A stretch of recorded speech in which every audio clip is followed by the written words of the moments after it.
आमचा विरोध याच्यासाठी आहे, खरं तर आयात उमेदवार आम्हाला नको आहेत. आम्ही निष्ठावंत कार्यकर्ते गेल्या 15 वर्षापासून आम्ही भारतीय जनता पार्टीचं काम करतोय. आम्ही तळागाळामध्ये भारतीय जनता पार्टी पोहोचवण्याचं काम केलेलं आहे. जेव्हा एकही सदस्य त्या ठिकाणी नव्हता तेव्हा आम्ही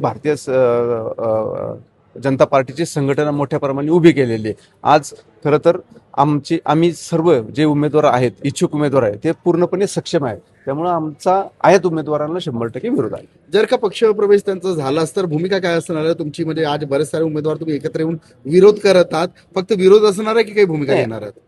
आमची आज विरोध करायची भूमिका याच्यासाठी आहे की पक्षश्रेष्ठींना तुमच्या मार्फत, मीडियाच्या मार्फत कळायला पाहिजे की इथं निष्ठावंत कार्यकर्त्यांना न्याय मिळायला पाहिजे. खरं तर भारतीय जनता पार्टीवरती माझा पूर्ण विश्वास आहे की आयात उमेदवार ते येऊन देणार नाही. याबाबत तुम्ही मुख्यमंत्री असेल किंवा वरिष्ठ पदाधिकारी आणि तुमचे त्यांच्याकडे जे मी- अध्यक्ष आहेत किंवा आमचे- आमदार आहेत त्यांच्याकडे तुम्ही भूमिका स्पष्ट केली. आमचे आमदार आदरणीय शंकर भाऊ जगताप यांच्यापर्यंत आम्ही आमची भूमिका मांडलेली आहे. तसेच आमचे अध्यक्ष शत्रुघ्न बापू काटे यांच्याबरोबरही आम्ही आमची भूमिका मांडलेली आहे.